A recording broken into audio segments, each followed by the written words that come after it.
Hello students and friends, आज मैं आपको इम्पॉर्टेंट इंग्लिश के सीरीज में शुड और मस्ट का यूज सिखाने वाला हूं।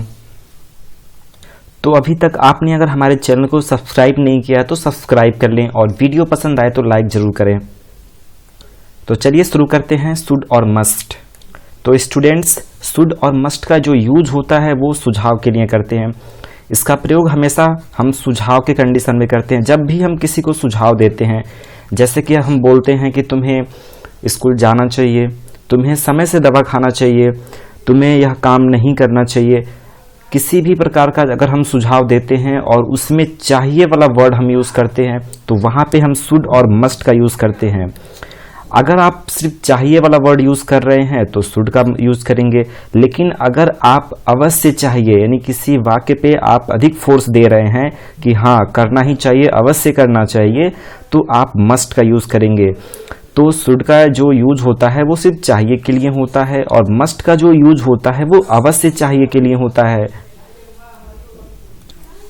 शुड और मस्ट का प्रयोग जब किसी वाक्य में चाहिए अथवा अवश्य चाहिए आए तो करना चाहिए। हमेशा किसी भी वाक्य में अगर चाहिए अथवा अवश्य चाहिए वाला शब्द आ जाए तो हमें शुड और मस्ट का यूज करना चाहिए।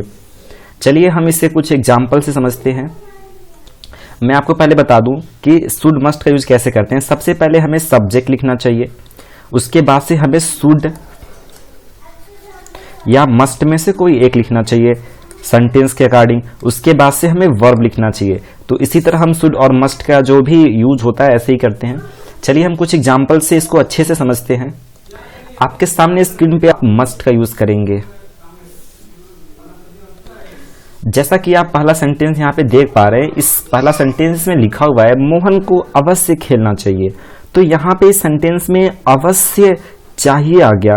तो जैसा कि मैंने आपको पहले बताया था कि जब भी अवश्य चाहिए आएगा तो आप मस्ट का यूज करने वाले हैं, आप मस्ट का यूज करेंगे। तो इस सेंटेंस में आप इसको इंग्लिश में ट्रांसलेट करने के लिए लिखेंगे मोहन, मोहन के बाद से आप लिखेंगे हेल्पिंग वर्ब। अब हेल्पिंग वर्ब शुड और मस्ट में से कोई एक लगाएंगे, तो इसमें अवश्य चाहिए आया है तो आप मस्ट का यूज करने वाले हैं, तो आप मस्ट लगाएंगे, मोहन मस्ट प्ले। दूसरा सेंटेंस में लिखा हुआ है तुमको बात नहीं करनी चाहिए।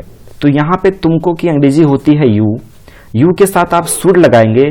इसका रीजन ये है कि सेंटेंस में केवल चाहिए वाला वर्ड आया है, चाहिए के अलावा अवश्य चाहिए नहीं आया है, तो इसलिए आप इसमें शुड का यूज करेंगे। तो यू शुड नॉट टॉक लिखेंगे।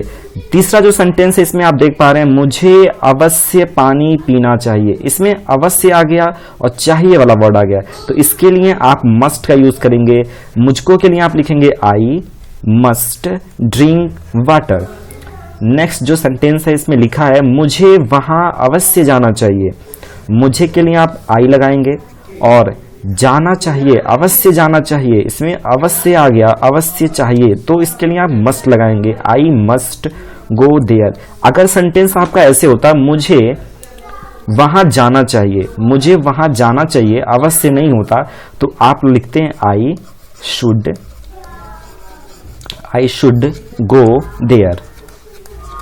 देयर की वहां की इंग्लिश होती है there, I should go there. हमें अवश्य ईमानदार बनना चाहिए। हमें का हो जाएगा इंग्लिश आपका वी, लिखेंगे वी के साथ इसमें अवश्य चाहिए आया है तो इसलिए आप लिखेंगे मस्ट, वी मस्ट। बनना का इंग्लिश होता है be, we must be honest. Next जो सेंटेंस है इसमें लिखा है आपको यह काम अवश्य करनी चाहिए। तो आपको की जो इंग्लिश होती है यू होती है, तो आप लिखेंगे यू और अवश्य चाहिए आ गया तो लिखेंगे मस्ट, यू मस्ट। करना का होता है do, you must do this work. इसे इंग्लिश में ऐसे ट्रांसलेट करते हैं।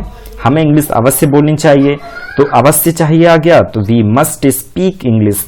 आशा करता हूं आपको शुड और मस्ट का यूज समझ में आ गया होगा। अभी भी कोई कंफ्यूजन्स है, डाउट्स है तो कमेंट करके हमें जरूर बताएं।